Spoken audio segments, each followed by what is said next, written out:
और जो बच्चे जा रहे हैं स्कूलों की समीक्षा करने के लिए, उनको वहां पीटा जा रहा, उनके हाथ पैर तोड़े जा रहे हैं। गलती से भी मुझसे पॉलिटिक्स पर खेलना, देश की शिक्षा मंत्री को हटा के है, कार्रवाई हुई। उल्टे वहां के शिक्षा मंत्री ये कह रहे हैं कि अच्छा हुआ, बाय बाय, आप हिंसा को बढ़ावा दे गया। बीजेपी पार्टी के कार्यकर्ता जयपुर के स्कूलों का हालत दिखाने गए तो उन्हें देखिए किस तरह से यहाँ खदेड़ा जा रहा है। खुद आशुतोष राका आगे हैं और यहाँ पर उन्हें पीट कर खदेड़ा जा रहा है, पीट कर खदेड़ा जा रहा है।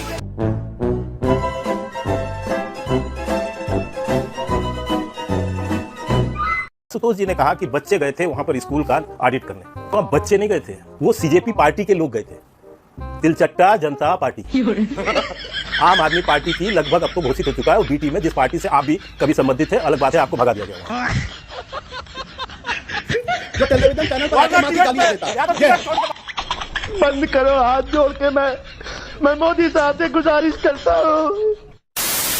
नमस्कार दोस्तों, चैनल पे आप सभी का एक बार फिर से स्वागत है। दोस्तों आज की डिबेट वीडियो होने वाली है बीजेपी प्रवक्ता के शर्मा और आशुतोष, जो कि पहले आम आदमी पार्टी में थे और फिर वहां से भगाए गए थे, और दूसरा कांग्रेस प्रवक्ता सुरेंद्र राजपूत के बीच में। दरअसल आशुतोष रांका जो तिलचट्टा पार्टी का जो अध्यक्ष है, प्रवक्ता है, जब से उसको राजस्थान में से भगाया गया है, जयपुर में उसकी पिटाई कांड हुआ है, जब से ये लोग डिबेट्स में आकर बौखलाए हुए हैं। इसी पर डिबेट के अंदर के शर्मा ने इन्हें आज बढ़िया वाला कूटा है। डिबेट वीडियो बहुत ही इंटरेस्टिंग होने वाली है, लाइक जरूर कर दिया करें। चैनल पर पहली बार आए तो सब्सक्राइब करके बेल का आइकन ऑन कर लें।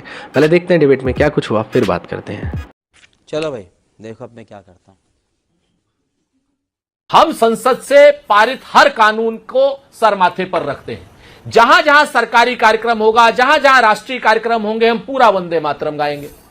क्या बात कर रहे हैं? और जहां जहां हमारे अधिवेशन होंगे, जहां जहां हमारे कार्यक्रम होंगे, वहां हम दो स्टैंजा गाएंगे। कोई सेंस है इस बात की?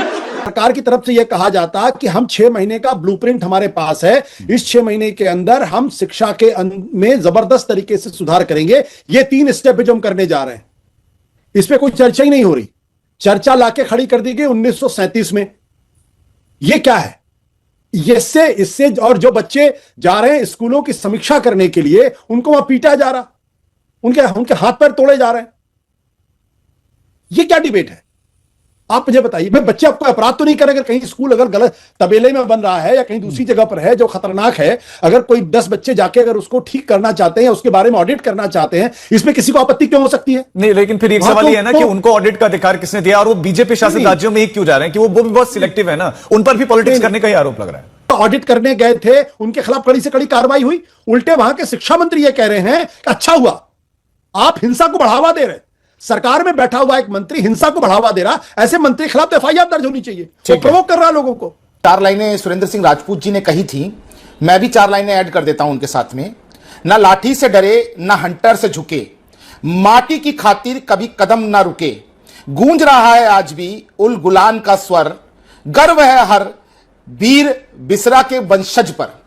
जिस प्रकार से झारखंड में लाठी भी खाई, डंडे भी खाए, रात को उनकी लाइट काट दी गई, माताओं बहनों के कपड़े फाड़ दिए गए, उनको ना तो कोई जुनैद भाई बिरयानी खिलाने आ रहा था और ना ही कोई विदेशों से उनको खाना पहुंचा रहा था, लेकिन उसके बाद भी मेरे उन वीर बिरसा मुंडा के वंशजों ने अपने संघर्ष से ना किसी गाली देकर, ना कोई बदतमीजी कर, ना कोई पत्थर चलाए बिना वहां पर सरकार को झुका लिया।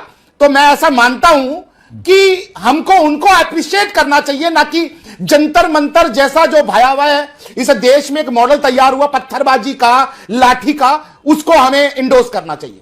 पहली एक और बात, यहां पर अभी जो सुरेंद्र सिंह राजपूत जी चिल्ला के कह रहे थे कि हम तो सरकारी कार्यक्रम में हम 6 छंद खाएंगे, लेकिन 2 छंद तो हम अपने पार्टी कार्यक्रम में गाएंगे। तो ढोंडिया जी, मैं ये भारत का संविधान लेके आया हूं और मैं यहां पूछना चाहता हूं इनसे, सुरेंद्र सिंह राजपूत से, कि मुझे इसमें किसी एक अनुच्छेद में यह बता दीजिए जिसमें आपको यह अधिकार दिया गया हो कि आपके पास में अपनी कार्य समिति में पारित करके राष्ट्रगीत का अपमान करने का अधिकार है। आप चाहेंगे तो 2 छंद गाएंगे, आप चाहेंगे तो 6 छंद गाएंगे। ये जो भी मैथिल साहब है, भारतीय जनता कौन सा अनुच्छेद है? काहे को खाम खा के शर्मा जी को बुला लिया आप लोग?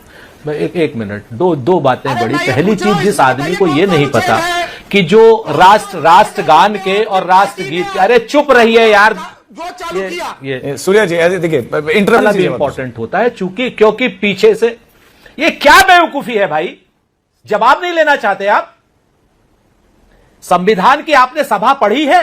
कॉन्स्टिट्यूशनल असेंबली की जो क्या नाम बहस है उसमें पढ़ी है? आपको पता है कि क्यों दो छंद गाए गए? संविधान की सभा में लिखा हुआ है, संविधान में लिखा हुआ है। बकवास मत करिए, बीच में मत बोलिए।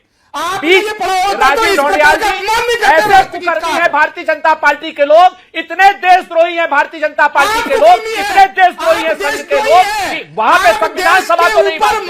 1920 में जो जिन्ना जो है चला गया, ये बकवास करता है आदमी। सूर्या मैथिल जी, ये बकवास करने के लिए के शर्मा ने बैठा रखा है इस आदमी को। नहीं नहीं, एक जिसका नंबर आएगा वही बोले। बकवास 10 सेकंड में कंप्लीट भारतीय जनता पार्टी ने और आज तक ने बैठा रखा है। सुरेंद्र जी, उनके सवाल का आप जवाब दीजिए ना कि जो संसद से पारित कानून है, आप 6 छंद क्यों नहीं गा रहे हैं? सिंपल उसका जवाब दीजिए बस, कि हम इतना गाएंगे अपने कार्यक्रम में, सरकारी में दूसरा गाएंगे। संविधान सभा की जो संविधान सभा की बहस तो एक बार बताइए ना। संविधान ने जिस चीज को अंगीकृत किया था मूल आधार पे कि 2 छंद गाए जाएंगे, उसके बाद आज हम तो कह रहे हैं कि सरकारी कार्यक्रमों में हम 6 छंद गाएंगे। हमारे व्यक्तिगत कार्यक्रमों में कदम जैसे राष्ट्रगान है, राष्ट्रगान में हमें बकवास मत कर मूर्ख आदमी। ठीक है, सूर्या मैथिल जी हो गया, आप दोनों की बात आ गई। मैं के शर्मा जी, के शर्मा जी, नहीं के शर्मा जी,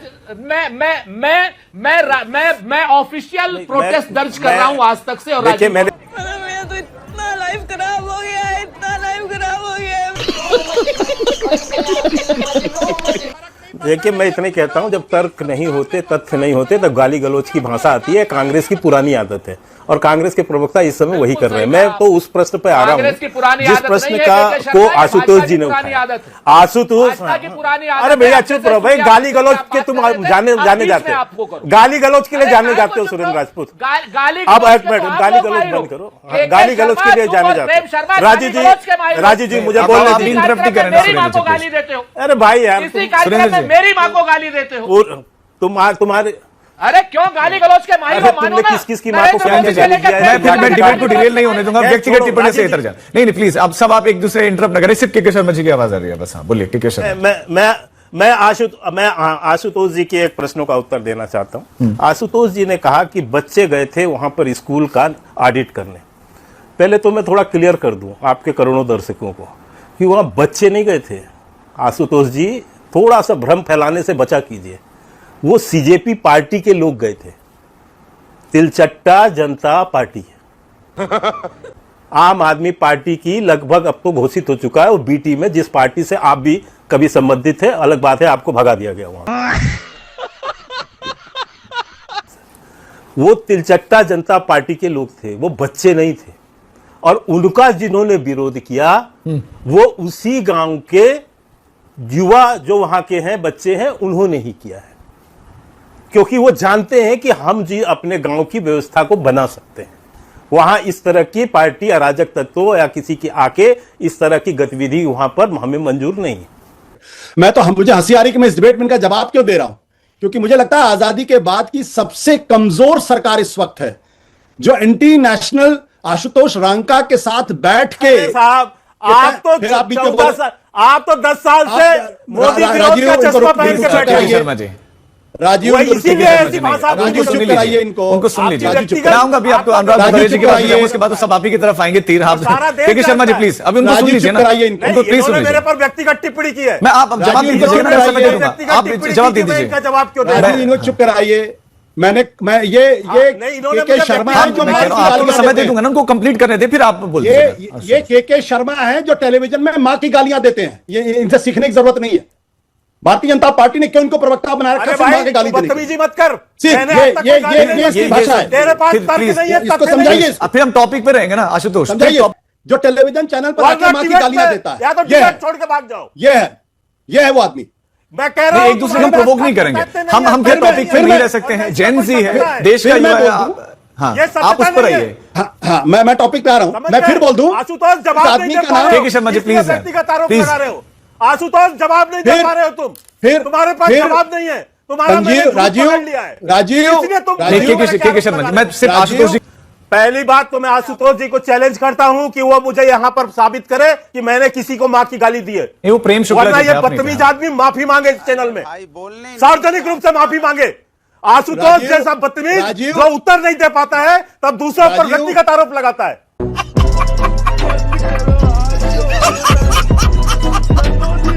दोस्तों कॉकरोच जनता पार्टी के समर्थकों का कहना है कि बच्चों को पीट दिया गया, लेकिन बीजेपी का एक अलग स्टैंड है। बीजेपी कह रही है कि बच्चों ने इनको पीट दिया, मतलब कॉकरोच जनता वाली पार्टी वाले बच्चे नहीं हैं। आपको इसके बारे में क्या कहना है, कमेंट जरूर करें। फिर मिलते हैं एक और वीडियो के साथ, तब तक के लिए जय हिंद, वंदे मातरम।